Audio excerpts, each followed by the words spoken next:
जय महाकाल फ्रेंड्स। महाशिवरात्रि की आप सभी को बधाई हो। महाकाल आप सभी के जीवन में खुशियां भर दे।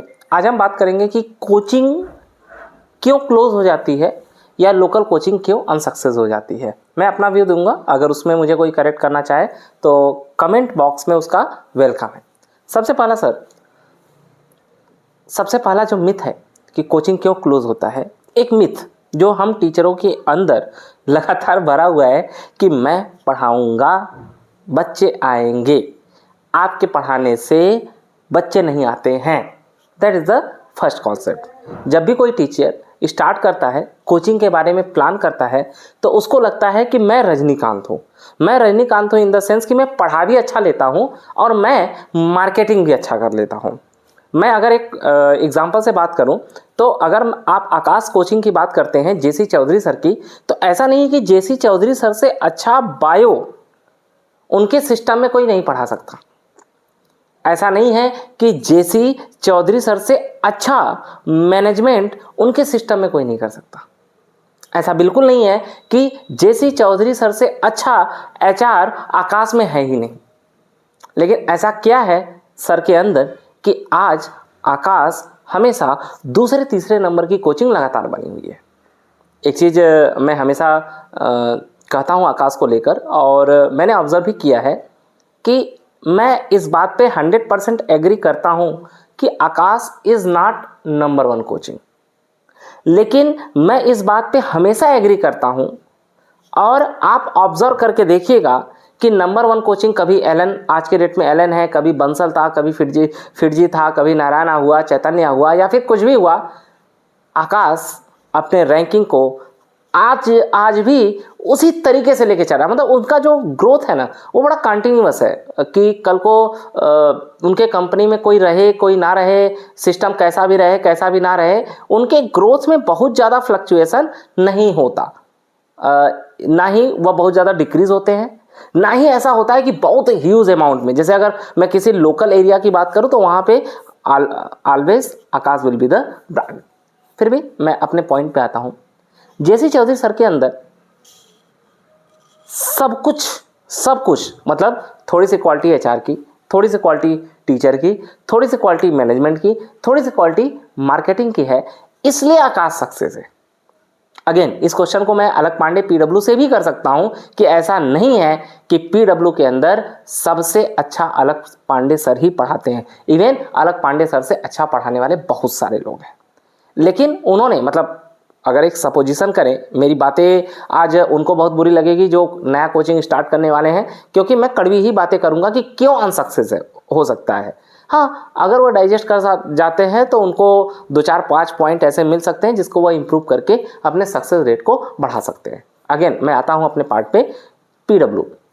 अगर मैं पीडब्ल्यू की बात करता हूँ और अलग पांडे सर की बात करता हूँ, तो दोस time when Alakh Pandey sir was under the struggle period, जब उनको मार्केट अलग पांडे सर के नाम से नहीं जानती थी, उन्होंने स्टार्ट किया अपना वीडियो बनाना, तो उस टाइम पे मार्केट में ऐसे हजारों टीचर थे जो अलग पांडे सर से ज़्यादा सैलरी पाते थे। और अगर 2015 या 2016 में, 2015 या 16 में या 14 में अलग पांडे सर उनसे मिलते, तो अलग पांडे जी को वह भाव तक ना देते, बोले है चल लड़का है निकल एक साइड। आज के डेट में ऐसे ही लोग अलग पांडे सर के यहाँ पैकेज पा रहे हैं, काम कर रहे हैं। सो अगर आप अपनी लोकल कोचिंग खोलते हो तो ये कभी मत सोचो कि आप पढ़ाओगे और जो बच्चे हैं वो आएंगे। ना, teaching is very different part, marketing is totally different part. If you are expert in marketing and teaching, तभी आपको कोचिंग स्टार्ट करनी चाहिए। कोचिंग, जैसे अगर मुझे मैथ पढ़ाना है तो मुझे मैथ आता है तभी तो मैं मैथ पढ़ाना शुरू करूंगा। अब मुझे मैथ आता ही नहीं है तो मैं मैथ पढ़ाऊंगा कहाँ से? उसी तरीके से when I just want to start the coaching, I must observe inside my self whether I having quality to handle the team, whether I having quality to think about the marketing, whether I having quality to think and change our ecosystem according to the market, तब तो मेरी eligibility है coaching खोलने की। Otherwise अगर मेरी आदत है कि मैं किताबों को लेकर रिसर्च करता हूं, मैं क्वेश्चन को लेकर रिसर्च करता हूं, मैं क्वेश्चन को लेकर डिस्कशन करता हूं, दुनिया भर का निगेटिव एनर्जी मेरे अंदर भरा हुआ है, या फिर बहुत सारी मैं फ्रैंकनेस के रूप में बातचीत करता हूं, तो ऐसे कंडीशन में I am not eligible for the coaching. मुझे कोचिंग खोलने की सोचनी भी नहीं चाहिए। अगर मैं सोचता हूं तो फिर ऐसे किसी बंदे को मेरे पास होने चाहिए, या ऐसे किसी भी बंदे से मुझे संपर्क करना चाहिए। दूसरा जो सबसे बड़ी गलती करते हैं, जिसकी वजह से अभी रिसेंटली फिट जी का हालत एकदम बर्बाद हुआ। फिट जी 2016, 2017, 18, 19, इवन 20 में भी, 21, 22 तक की भी अगर मैं बात करूं, तो मैं जब मार्केट में आया था तो मैंने एक टर्म सुना था कि टीचर की या तो सरकारी नौकरी हो या फिट जी की नौकरी हो। मतलब फिट जी की नौकरी जो है, जो उसकी वैल्यूएशन सरकारी नौकरी के बराबर मानी जाती थी।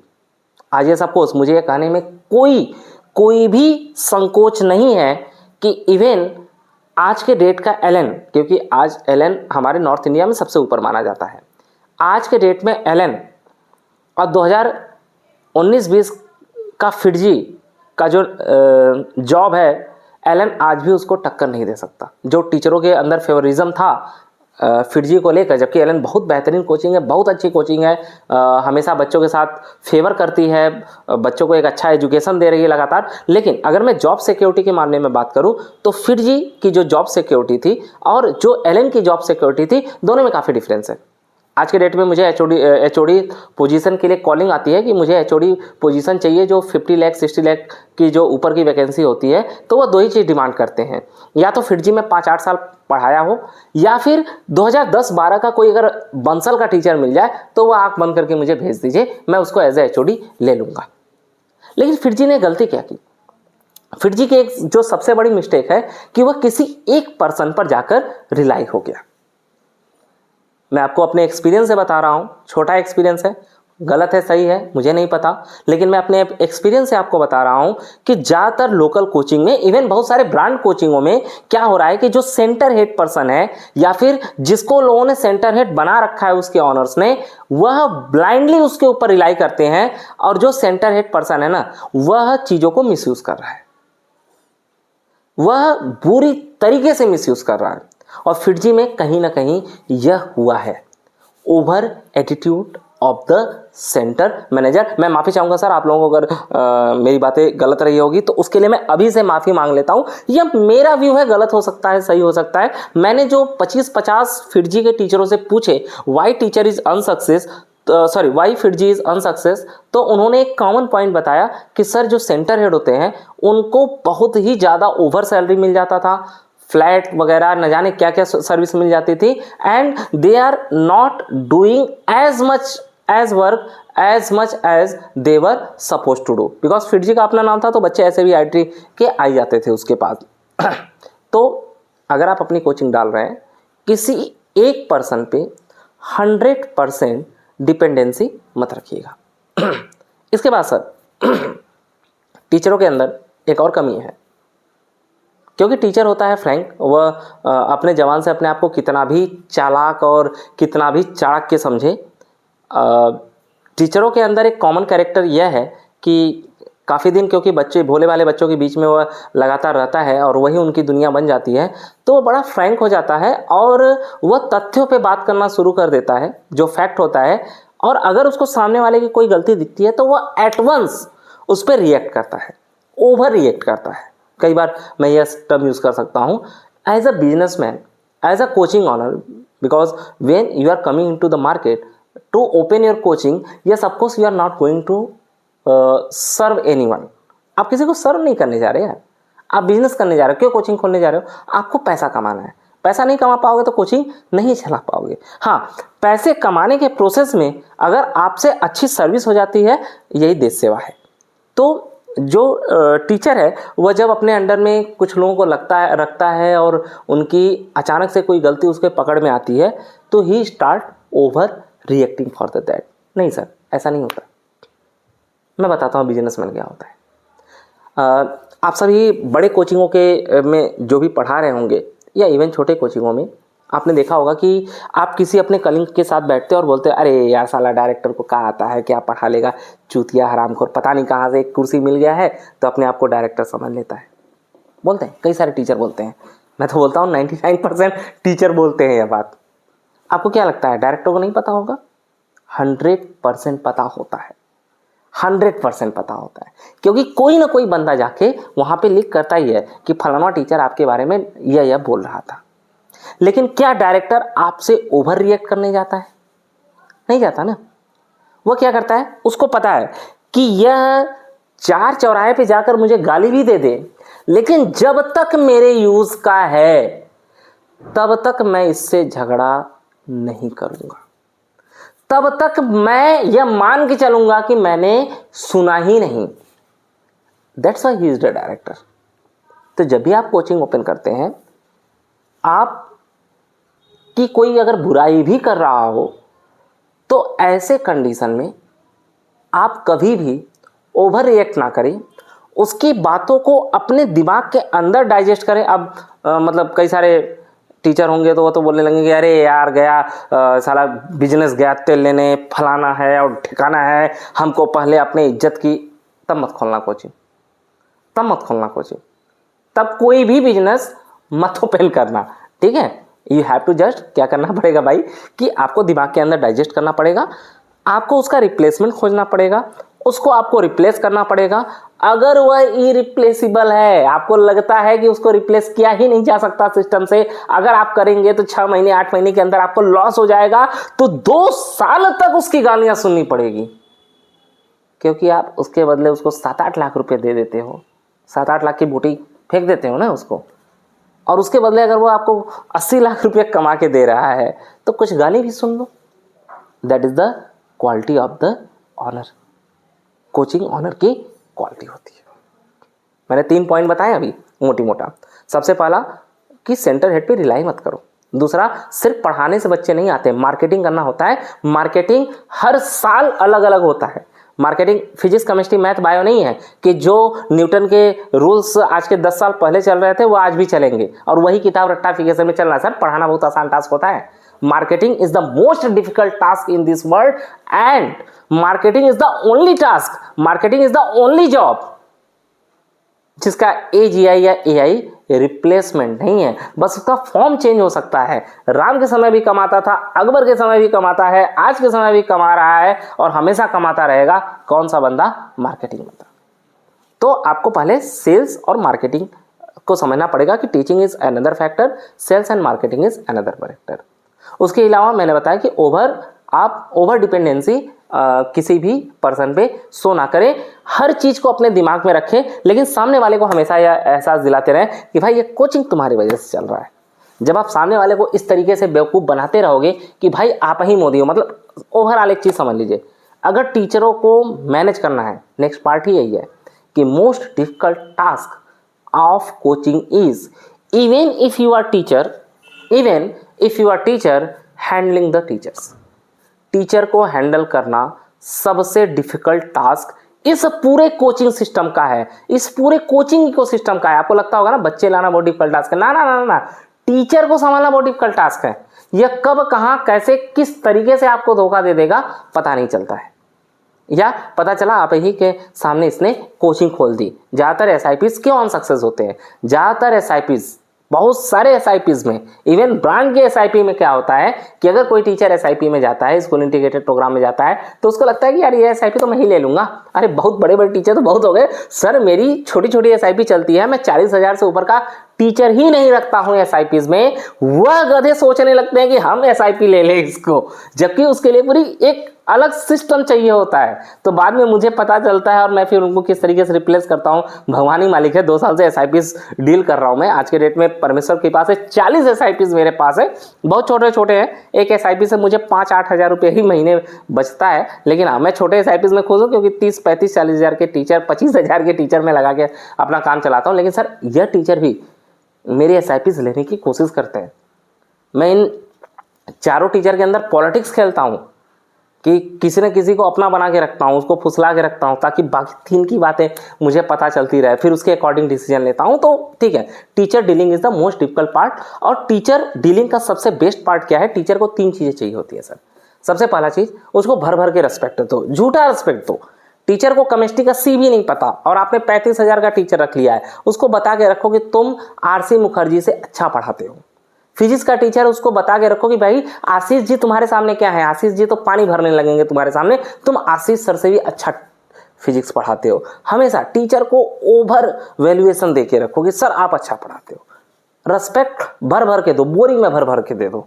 दूसरी चीज, उनको सैलरी, क्योंकि फ्री इलेक्ट्रॉन होता है टीचर, वो कब कहां से एनर्जी लेकर भाग गया पता नहीं चलेगा। तो 1 तारीख को, अब सर टीचर लोग मुझे गाली मत दीजिएगा, मैं यहाँ पे कोचिंग डीलिंग बता रहा हूँ, ठीक है। तो दूसरा, मेरे हिसाब से जो आप मैनेजमेंट रख सकते हो टीचर को, कभी भी टीचर को 10 तारीख से पहले सैलरी ही मत दो। टीचर के 3 चेक अपने पास सबमिट रखो और 100 के स्टाम्प पेपर पे ये जरूर लिखवा के रखो कि भाई तुम 1 साल तक, क्योंकि 1 साल से ज़्यादा बॉन्ड आप कर नहीं सकते, कॉन्स्टिट्यूशन अलाउ नहीं करता। आप जब भी हमारी कोचिंग लीव आउट करते हैं 1 साल तक आप मेरे एरियाज में 40 किलोमीटर 50 किलोमीटर के एरिया में कोई भी कोचिंग ओपन नहीं करेंगे। कभी भी आप अचानक से कोचिंग से भागते हैं तो ऐसे कंडीशन में आपके तीनों चेक यूज़ कर लिए जाते हैं। अब सर हम ये तो कर पाते हैं, लेकिन एक चीज़ बताएं, टीचर उससे भी चालाक होता है। टीचर क्या करता है, आपको कैंसिल चेक पकड़ा देगा, ले भाई लगा कहीं पे। आपने बोला कि मुझे तुम्हारी रियल डिग्री चाहिए, तो वह क्या करेगा कि कलर प्रिंटिंग करा के दत्ती वाला जो पेज होता है जीएसएम, उस पेज पे करा के लेमिनेशन करा के परोस देगा, ले भाई तुम्हारे पास हो गया ओरिजिनल सर्टिफिकेट। तो ओवरऑल टीचर एक ऐसी बीमारी है जिसका कोई इलाज नहीं है, ठीक है। आप मैक्सिमम कोशिश कर सकते हो, लेकिन ओवरऑल कोई 2-4 पॉइंट जरूर रखिए कि आपके एरिया में टीचर कोचिंग ओपन ना कर पाए। ये तो हो गया सर चौथा पार्ट। 5वां जो सबसे मेजर पार्ट होता है यहाँ पे, आप जब भी, यह मेरा अपना ऑब्जर्वेशन है कि जब भी आप कोचिंग ओपन करना शुरू करते हो, आपको लगता है कि भाई मैं 18 लाख का टीचर 10 लाख में लेकर आ जाऊं। इसका सबसे बड़ा लॉस क्या है? सबसे बड़ा लॉस, 18 लाख का टीचर आपके बहकावे में, आपको आपके फुसलाने पर, आपके अलग अलग ग्रीड देने पर, मजबूरी में, किसी भी तरीके से मान लीजिए 10 लाख पे आपके पास आ भी गया, तो इसकी चांसेस 100%, 99% भी नहीं सर, 100% है कि 3-4 महीने बाद जैसे ही वो 10 लाख से 18 लाख दोबारा पाया, वह आपकी कोचिंग को मारेगा लात और निकल लेगा। तो दिस इज द रीज़न कि टीचरों की अनस्टेबिलिटी नए कोचिंग में लगातार बनी रहती है, क्योंकि उनको लगता है कि भाई मैं 18 लाख के टीचर को 10 लाख पे लाऊं ना, 6 लाख के टीचर को 7 लाख पे रख लो, वो ज़्यादा अच्छा है। नेक्स्ट पार्ट, सर जब भी हम कोचिंग ओपन करते हैं ना, तो हम यह मान लेते हैं कि बच्चा आ ही जाएगा। हम यह मान लेते हैं कि बच्चा आ ही जाएगा। कोई भी कोचिंग इंडिया की 3 साल से पहले सक्सेस नहीं हुई है, तो 3 साल का आपको बजट बना के रखना पड़ेगा। 3 साल के बजट के साथ साथ, एक तो 3 साल का आप बजट बना के रखिए, इसके साथ साथ कभी भी नए कोचिंग में जेई मेंस लेवल से अच्छा टीचर नहीं होना चाहिए। उसकी सैलरी कभी भी, क्योंकि ज़्यादा अगर टीचर कोचिंग ओपन कर रहे हैं तो उनकी बजट कम होती है, कभी भी 8 लाख से ऊपर के बजट का टीचर मत रखिए। अब 8 लाख का टीचर रखने का मतलब यानी कि लगातार रिटर्न नहीं, ना, नो रिटर्न। आप टीचर का डेमो लीजिए, देखिए कि टीचर को बहकाने और फुसलाने अच्छा आता है कि नहीं। अगर बहकाने और फुसलाने अच्छा आता है तब तो वह टीचर आपके काम का है। अगर उसको बहकाने फुसलाने नहीं आता है, वह एडवांस के 100% क्वेश्चन भी अगर कर जाता हो तो भी वह आपके किसी काम का नहीं है सर, किसी काम का नहीं है वो आपके। तो कोशिश करिए कि 18, यानी कि 30,000 का टीचर रख लीजिए, 30,000 का भी मत रखिए। इसके बाद आता है सर बच्चों की बात। तो अगर आप किसी भी सिटी में कोचिंग ओपन करते हैं, जो भी आपके यहाँ ब्रांड कोचिंग है उससे आधे से कम फीस रखिए। क्योंकि शुरुआत में आपको मार्केट बनाना होता है। सर मैं अब अपना आज तक यूट्यूब पे कभी बोला नहीं हूँ, लेकिन मैं अपना पर्सनल एक्सपीरियंस बताता हूँ। 2021 में मैं और पुरंजय प्रताप सर SIP लेने के लिए आपस में कोलैबोरेट करते हैं। सर आज के डेट में काफ़ी अच्छा पढ़ा रहे हैं, वो तो हमारा कोलैबोरेशन ख़त्म हो गया था 5 महीने के अंदर ही, क्योंकि उनको पैसे की रिक्वायरमेंट ज़्यादा थी, रिक्वायरमेंट मुझे भी ज़्यादा थी, लेकिन मेरी रिक्वायरमेंट ज़्यादा थी कि मैं अपने सिस्टम को ग्रो करूं और मैं थोड़ा बिजनेस में ही इन्वॉल्व होना चाहता था। तो मैं 40-50 हज़ार 60 हज़ार की सैलरी पे सेटिस्फाई होके अपने बिजनेस पे ही पूरा फोकस कर रहा था, और वो 18-20 लाख की सैलरी पे चले गए। तो सबसे पहले हमने SIP जब लेना शुरू किया था, स्कूल इंटीग्रेटेड प्रोग्राम लेना शुरू किया था, तो उसमें हमने शुरुआत में पर बच्चा फीस रखा 30 हज़ार 40 हज़ार।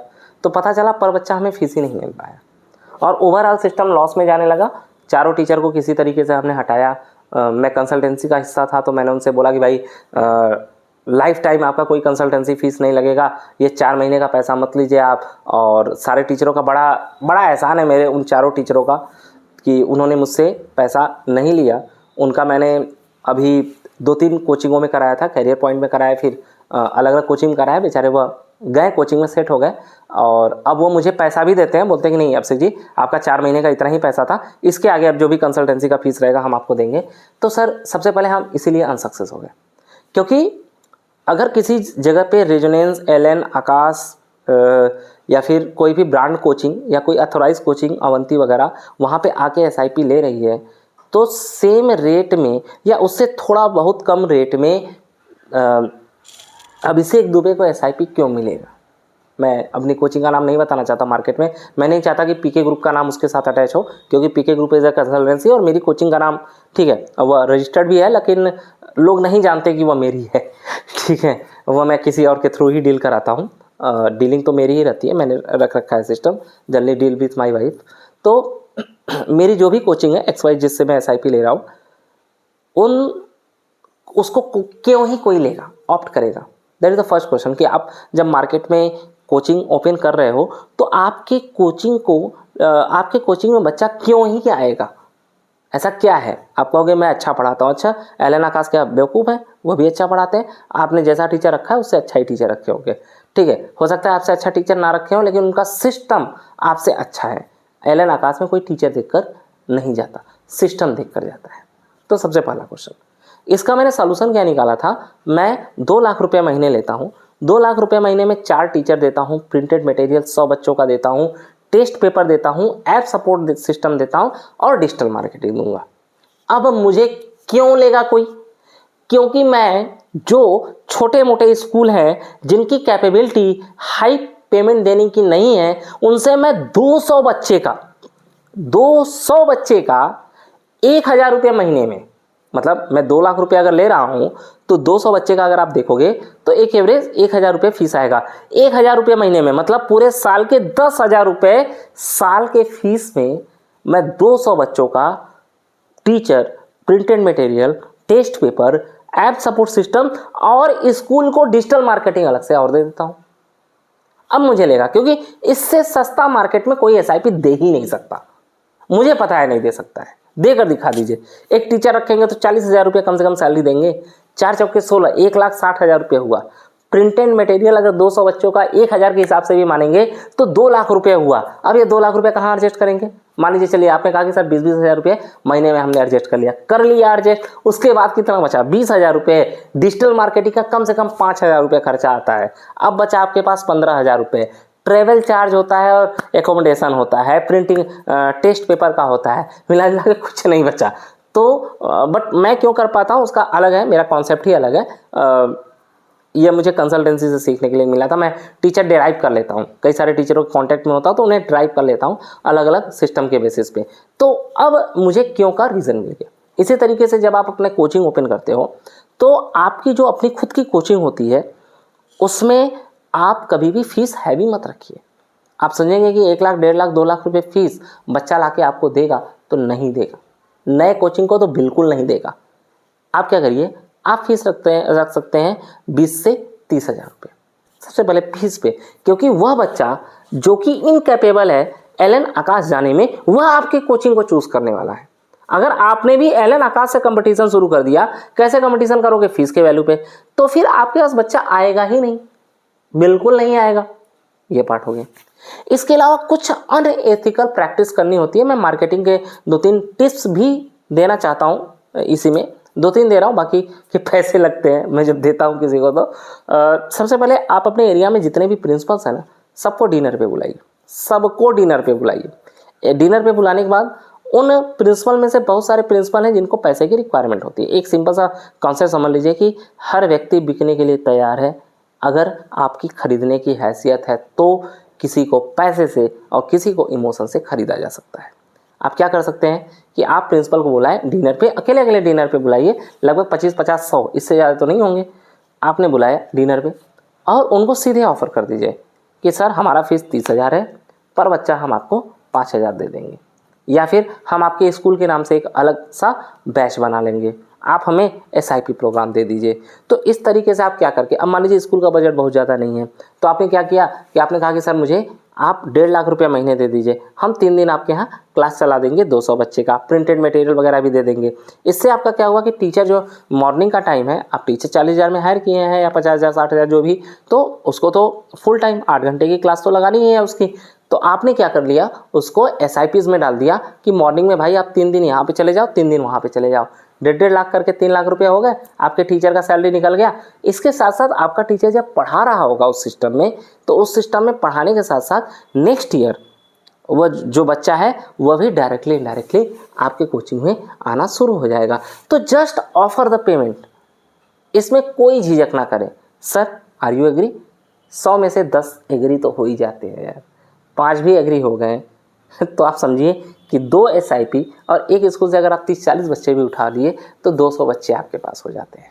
नहीं तो 100 बच्चे भी हो गए तो भी आपका 100 बच्चे के साथ 30,000 के हिसाब से 30 लाख रुपए आपका रिवेन्यू जनरेशन हो गया, जो कि आपके टीचरों का खर्चा और नॉर्मल खर्चा नो प्रॉफिट नो लॉस में ले जाने के लिए लगभग सफिशिएंट अमाउंट है। क्योंकि स्कूल से 100 बच्चा लाए तो 100 बच्चा कहीं ना कहीं से फिर 100 बच्चा आपके लाके दे देगा, इसलिए कम फीस पे आप चीज़ों को वर्कआउट कीजिए। एक और चीज़ मैंने देखा है सर, जो कि मुझे बड़ा बुरा लगा है सिस्टम में। बुरा क्या लगा, मुझे अच्छा नहीं लगता है इस चीज़ को, कि जब भी आप टीचर की शॉर्ट लिस्टिंग करें ना, तो टीचर की शॉर्ट लिस्टिंग आप यह समझ के मत कीजिए कि भाई मैं दे रहा हूँ 60,000 और मुझे 60,000 में एडवांस का टीचर मिल जाएगा। नहीं मिलता है, नहीं मिलता है। कई बार मिस्टर परफेक्ट बनने के चक्कर में आप अपनी कोचिंग का लंका लगा देते हो, अच्छे से लंका लगा देते हो। नेक्स्ट पार्ट, अच्छा तो नहीं है ये बोलना, सही भी नहीं है, उचित किसी भी तरीके से नहीं है। टीचर को कभी भी friendly behaviour as a director मत दिखाइएगा। मैंने पछताया सर। मेरा नासिक के पास में एक प्रोजेक्ट रहा है और मैं टीचरों के साथ जाकर सोना शुरू कर दिया था। मतलब रात को पहुंचा तो टीचरों का रूम था और रूम में चारों टीचर अपना सोते थे, तो वहीं पे एक बेड लगा के सोना शुरू कर दिया। अब और फ्रेंडली बिहेवियर हो गया, सबको भाई भाई कहता था, सबके बारे में अलग सोचता था। तो लास्टली में मुझे जो डिसीट मिला, जो पेन मिला वहाँ से, वह पेन अनबियरेबल था। उन्होंने मेरा प्रोजेक्ट भी छीन लिया और काफ़ी अलग ही तरीके से मेरे से बिहेव किया उन्होंने। बाद में मैंने कर लिया कि मैं किसी भी प्रोजेक्ट पे जाता हूँ तो इवन होटल लेके रुक जाता हूँ, लेकिन मैं कभी भी टीचर के रूम पे नहीं जाता, फ्लैट पे नहीं जाता, कभी भी उनके साथ स्टे नहीं करता।